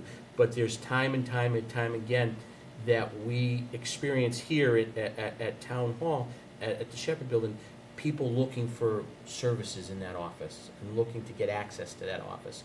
I'm thankful for the board. They were able to allow us, this board was able to allow us to hire Jackie. She's been doing a great job. She's only there part-time. The assistant assessor is a full-time position. The town voted for the services of this full-time position, and they should be getting those services. And so I asked the Board of Assessors, because they are the appointing authority, not us, not me, not anybody here. What is their timeline, and when do they think that they're gonna have a decision? And they're in discussions right now, and hopefully that they will have a decision soon.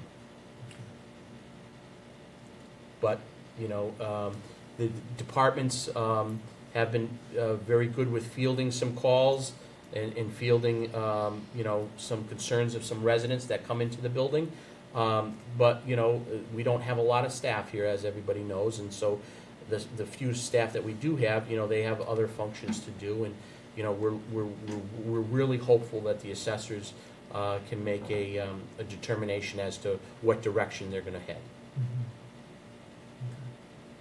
And that would be my report for this evening. All right. Any questions? No. Love the press conference. Good job on that. Yeah. Did a really good job on it. Got the points across. And,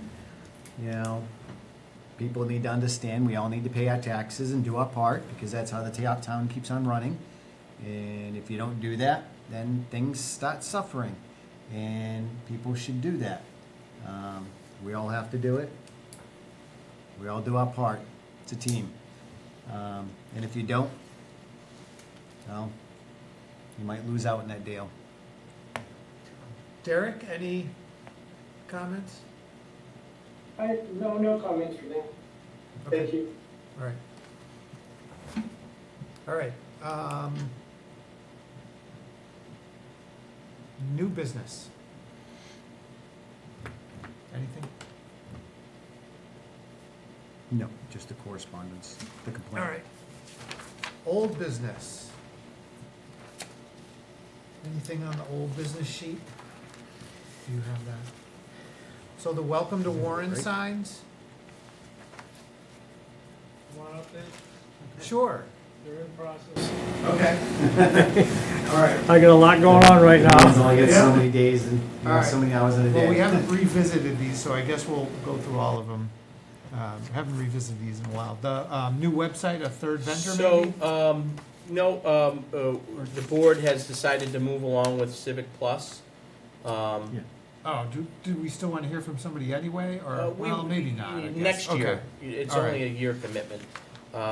So we've headed in the direction of Civic Plus. Our project manager had reached out to me just this week, and I have assigned Griffin to be the point person in this project. Okay. to help us out. And so he's going to be meeting with the project manager hopefully next week, soon, on a Zoom call, and start, I know that during the Civic Plus presentation, I know that the board had looked at option number 4 as the shell, but I said we want to see all the options Yeah. first before a final decision is made. And so he's got to provide us with those and the examples. You guys had asked for examples as well. Yeah. And then you can make a final decision. So as soon as we get that, I suspect that Griffin will send you an email to review that. Okay. Department credit cards? At this time, there's no movement on that. Okay. Why not? The treasurer is completely backed up at the moment with quite a few projects, but that's something that we can, look at, in the future. Can you prioritize that a little bit? I can ask. Because I really don't like employees paying with their own bank accounts for stuff for the town and then trying to get reimbursed. Mm-hmm. Yeah. The Marks Mountain land and tax title? Nothing yet. Okay. Regional school agreement revision? We haven't done anything. Yeah, with we that. haven't done anything on that one for a while. Street flags? Yeah. We gotta put them up. Yeah. We're all set now, right? Street flags? National yeah. Grid? They good? Yeah. I can get that email back to you. That was back when I first started here, but I believe they gave correspondence saying it's like a measurement, like a certain Yeah. distance that it You has have to be stay on away the from the poles. power lines, and it Yeah. has to be so many feet up from the floor, the Mhm. ground, because we don't want people hitting them with their vehicles, and we don't want people walking into them either. But I did forward that along to the veterans agent for that. Yeah, if you could send that to us, Mm-hmm. and then also, we'll go from there. We'll Okay. figure out something of getting them up. So maybe if we could do that in August, by the end of the month? Is that possible? Maybe. I mean, the highway is Okay.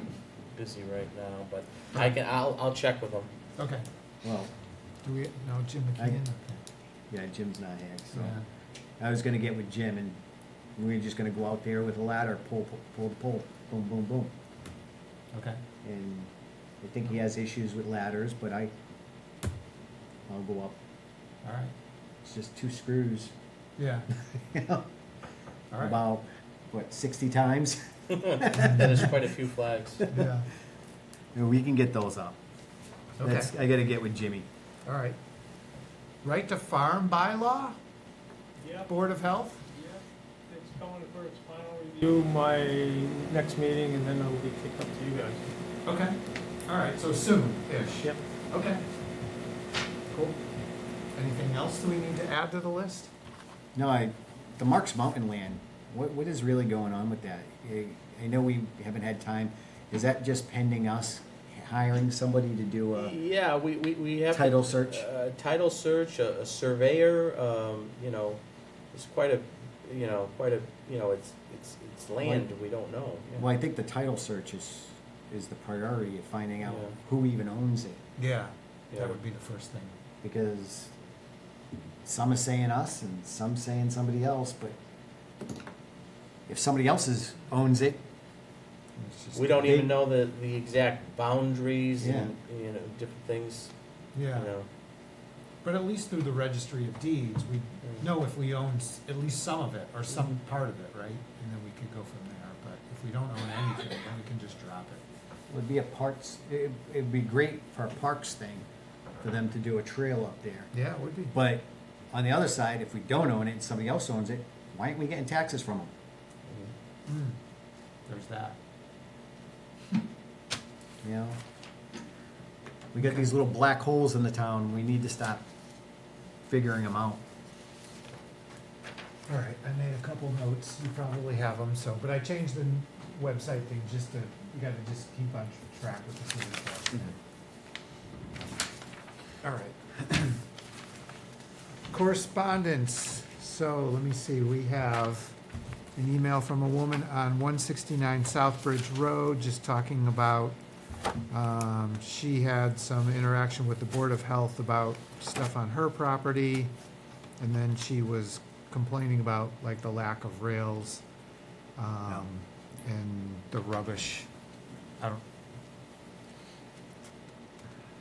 She says it's town rubbish, but I don't know how, if it's on her property, it's kind of her rubbish, I guess, and I don't know how it's I don't know town how you rubbish. distinguish, Yeah, what's, I don't know. yeah. And then we are looking at doing a grant with CDBG for the rails. That's part of a whole neighborhood, Yeah, thing up there. So it's- Washington Street, right? Burbank, Washington, Southbridge, and then some Kai's. at the bottom of that triangle, yeah. So this would be included in that grant area. Minus property. Minus what? Minus Private property. Yeah. Because she's got half a house, or not even half a house on there. Yeah. That's, I think was involved in a fire or collapse or something. It was collapsed, yeah. Okay, well, the back half, she says that she wants to have it left there as a historical thing. Kind of far-fetched, No, What's historical about it? That's a collapsed house, I don't know. It's still an open foundation hole. I haven't, she put up a fence around the outside of it, but it was just one of those little wire garden fences. It doesn't go around the whole thing either. No, it It's, does not. It's maybe 10 feet of fence, 12 Yeah. feet on a probably 40-foot circumference or Yeah, something. I mean, she's come into the office a couple of times and really been nasty to Jessica. So she said she's not gonna do any more with the property. It's as clean as it's gonna be. So we may end up kicking that up another notch. Okay. All right. And our responsibility is gonna be fixing the railing that should be up there. Which is on the back side, the granite wall. Yeah, yeah. Yep. All right, so we have just a report of a dog bite, kind of a nasty dog bite incident. Right, I mean, we need to go into that. I'm not sure if the board would want to have a hearing on it or not. I know this woman, Ruth Holly, had sent me an email seeking some type of hearing. No, she requested a hearing then. Well, Well, then she wants it anonymous and. yeah. And it's not Mention her anonymous. You can't. I know.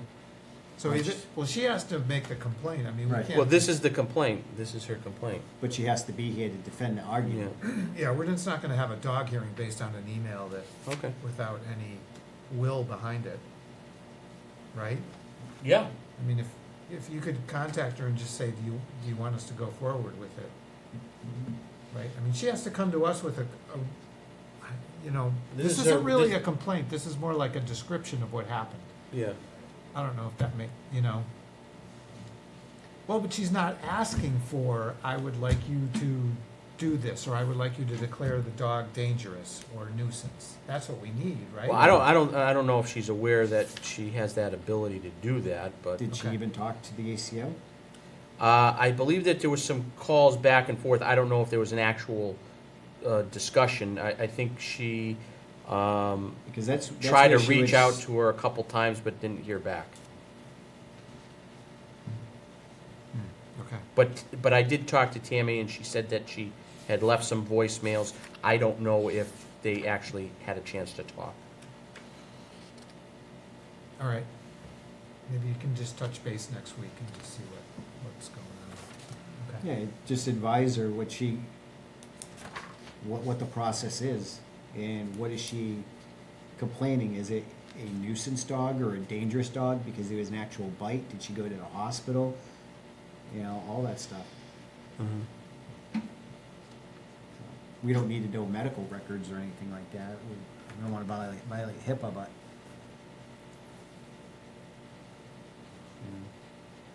what does she want to do? Yeah. And then the last one is, you wanted to take this, you received a complaint? Yeah, I received a complaint about the racetrack, Palmer Motorsports.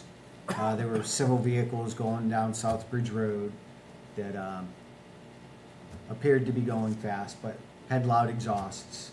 And they were concerns for the farm there, because they do disrupt, the loud vehicles disrupt the cows and cause some issues for them.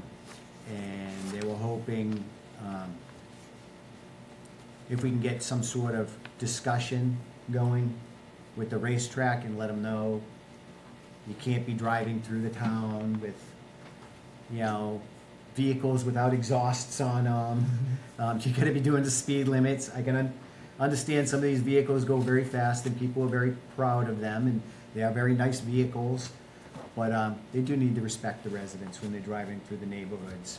Yeah. And not all residents appreciate the vehicles as much as they do. And people spend a lot of money to live in the country and they want their quiet. Yeah. And, you know, the farm was very concerned about that. And see if we can do something. I know I talked with the chief about it a little bit and see if we can get the speed sign put out there again as kind of a warning and guidance to let people know that they're going over the speed limit. And it's confusing at that area right there in front of the Rogers Farm. Yeah, it is. Because it's 35 going one way and 30 going the other way, and then it goes right up to 40 at the tree as soon as you hit the edge of the property, and it comes off of an intersection. It's a little confusing what's going on there. So if we kind of give people more guidance and saying, hey, this is the speed limit, go slower, and you know, probably let the racetrack owner know that talk to your people again. When they're coming through the town, they got to respect the laws. Yeah. And go from there. Again, they're very concerned, and you know they would like to see something done about it. And I did see some other residents that were concerned about a truck event that went on, and one truck event was really good, and then another truck event, the people, the individuals driving the trucks were speeding and revving their trucks and causing a lot of This was back concerns. in like May or Yeah, something? Yeah, I could there's hear them been at my issues house. going Yeah. on. Yeah. So maybe if we can reach out to the owner, you know, of the Palmer Sports, the racetrack, kind of let them know, respect the laws in the town. So, Chief, were you gonna do that? Have another talk with them? Yeah, a few years ago, we went and talked to him, and it seemed to help a little bit. We talked with the drivers and the owner. He does seem like a reasonable guy. He's Yeah. come to my house. He's Like you on said, my deck. A lot of these cars are performance cars, and they're louder than normal Yeah. cars, and it's like an optical illusion. They are, but when you go and buy somebody's property and you're Yeah. really stepping on that gas, it gets kind of loud. So, Can I just say something? Last Saturday, I was at the dunk waiting to go back out onto the main road, and there was two cars, but one particular that I would swear he was doing the speed limit of something on the pike. So it's not just down by the farm and confusing signs. That was Yeah. going right between the exit and the bus company. Hauling. And as we see, they get yanked over. There's 133 tickets in a month. That's pretty You good. can't catch When you got everybody, one but- guy on doing them all, No, right. it's hard. But it's not, my point was it's not Happens just where a everywhere, yeah. confusing speed No. limit sign is. That's, I- you know, Mr. Chairman? There's a lot of people that are not as concerned with the speed limits that they're doing. Yeah, Derek, go ahead. Mr. Chairman? Yep. Yes, I I'm gonna suggest that if the town can, make a letter reminding them, like David said, every time they have an event, to, really promote the, being nice with the towns around. Otherwise, is there a possibility that we can ask them to have detailed officers on the days of the event? Maybe that will make them do something about it. I don't know, it's in another town. I Yeah. don't know if there's anything we can do. All we can do is grab them if they come through our town breaking the laws, but where do they break the law? They go through the entire town. It's anywhere from Southbridge Road to 67, up to Whiskey Hill. There's a long stretch for them to go. And it's hard. I think having the signs there, they're 24/7, and they flash, and they do work. I watch people slow down for them all the time. Yep. I'm behind people, and I see they start flashing, and they slow down. And it's like, Yeah, on 67, I see it they all the work. time. Yep. And even if it catches 3 out of the 5 people that are speeding, it slowed down at least 3 of them. Yeah. It did its job. This is going to be an ongoing thing Yeah. for as long as the track's Yeah, open. Absolutely. So, All right. Moving on. Comments and concerns? Anything? No? no, we never had a cleanup day in town, did we? No, it got rained out. Yeah, it was never rescheduled. And, Was that? Got rained out twice. Oh, Rained out and snowed out. oh, snowed out, okay. Derek, any comments or concerns?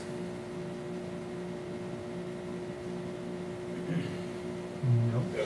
No, sir. Okay. Griffin, anything? Okay. All right, public, any comments and concerns? Joe? Yes, gentlemen. I will not be running for public office anymore. I will limit myself to open appointments because they usually only go anywhere from a year to 2 years. I have to think of it as I'm 75 years old. Yeah, I know I don't look it. But with an appointment to a position, it's still important to the town. I leave myself plenty of opportunities, and say even if there's a board in town that a member resigns, I could be appointed until the next election. It's to give you something that, well, we always have Joe. Good old Okay? Joe. All right. Fall back. All right, anybody else? Okay. Our next meeting is August 21st, 2025, is that right? Yes. No, that's a front. Okay, yep, August 21st. At 6 PM. I make a motion to adjourn. Is there a second?